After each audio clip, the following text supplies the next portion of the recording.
Debate sa pagitan ni Brother Eli Soriano at Eranio Manalo. Bakit ang tagapamahalang pangkalahatan ng Iglesia ni Kristong Tao ay hindi makaharap sa debate kay Brother Soriano? Ano-ano ang mga pangyayaring naganap tungkol sa bagay na ito?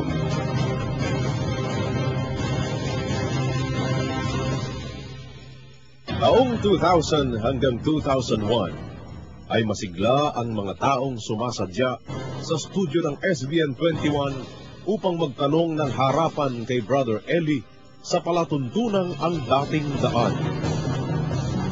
Laging puno ng mga panauhin ang studio ng SBN 21 noon.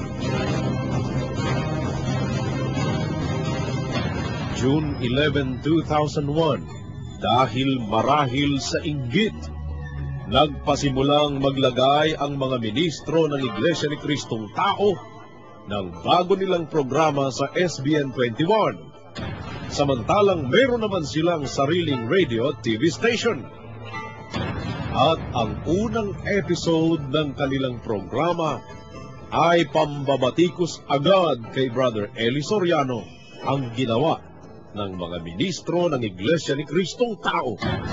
Ang binabanggit diyan sa binasa ninyo na liko-likong landas nilalakaran ng mga taong may masamang pamumuhay, may likong pananalita, at mga taong madadaldal. Isipin mo pagkababae, ang tawag doon dalahira. Huwag naman magagalit po mga babae. Kung iyan masama na tumubok sa isang babae, lalong napakasama na makasumpong kanya sa isang lalaki. Lalo pa nga ba't kung magpakilala tagapangaral ng Ebanghelyo. Nag-aalok din po ng dan. Oo, at ito nga, panoorin po ninyo mga magulang at mga kaibigan. Sekolah, sekolahum,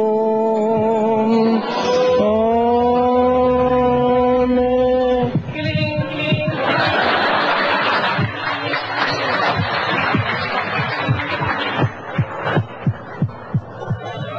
Oh, ano? May atake pa ron? Walang atake. Wala nga. May pagtutuwid ba? Kaya nung ikaw ay bata, ang paniwala may mali. Ngayon, naghihingalo ka na, mali pa rin ang paniniwala mo hanggang ngayon. Ang napanood po ninyo sa inyong mga TV screen, mga kababayan, ay si Mr. Eliseo Soriano ng Ang Dating Daan. Siya raw ang punong tagapangasiwa ng Ang Dating Daan, kapatid na rin. Ang kanila pong samahan, ayon sa kanila, mga kaanib sa Iglesia ng Diyos kay Kristo Jesus, haligi at saligan ng katotohanan sa bansang Pilipinas Incorporated. Yung program po nila, Ang Dating Daan. At ang kapansin-pansin, ginawa nilang katunog ng Ang Dating Daan ang kanilang palatuntunan sapagkat ang ginamit nilang pamagat ay ang tamang daan. Nagkaroon ng sagutan habang lumilipas ang mga araw. Dahil sa sagutan, isang ministro ng Iglesia ni Kristong Tao ang hindi nakatiis at nagsadya kay Brother Eli sa palatuntunan Ang Dating Daan. Siya ay si Karomi Espanyol, isang pastor at ministro sa Iglesia ni Kristong Tao. Ang kanyang sadya kay Brother Eli Soriano ay: gusto sana nating masaksihan yung tunggalan nga sa pagitan ninyo at ng Iglesia ni Cristo.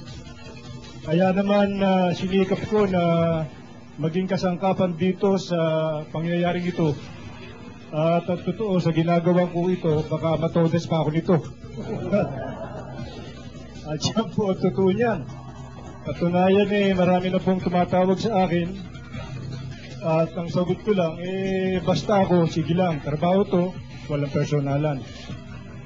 Ngayon, ito ang ipinararating po ng Iglesia ni Cristo sa pamamagitan ng pakikipag-usap ko kay Kabularan. At naniniwala ako hindi niya tatanggihan to. Ang kanyang sabi ito, kami handang humarap sa tropa ni Brother Eli Soriano. Sabihin lang nila kung anong paksa ang gusto nila. At pagkatapos, the following day, sasagutin namin yan sa TV program namin para masimulan natin labang ito. Kaya gusto kong tanungin si Brother Eli, ito bang hamon ito ng Iglesia ni Cristo sa pamamagitan ni Kabularan tinatanggap po ng inyong samahan? Alang-alang po sa ikaliliwanag ng katwiran, tinatanggap po natin yan.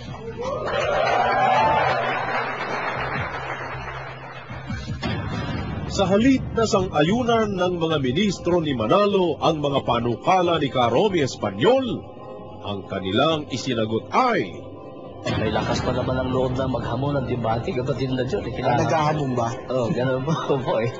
Pero merong nakapagbalita sa akin na ang gusto ro yata ni Mr. Soriano ay dalawa lamang kami doon sa kwarto. Ayaw kayong pasamahin. Magsiselos kami yan. Delikado pagka ganun. Kaya Duda na po ako pag Kaya nga mabuti ay huwag na nating pansinin yun. Kasi ito naman ginagawa po namin, running debate na ito eh. Ano pa ba naman ang gusto niya? running debate na raw. Ito ang kanilang naging palusot. Dahil dito'y nag-abang ang maraming kababayan kung haharap ba o hindi sa maginoong debate sa telebisyon ang panig ng Iglesia ni Kristong Tao laban kay Brother Eli Soriano. Muli, isang aktibong miyembro na handog sa Iglesia ni Kristong Tao ang hindi na rin nakatiis at nagsadya sa programang Ang Dating Daan. Siya ay si Cesar Adamos. Ang kanyang nais, Pag hindi ho natuloy ang debate,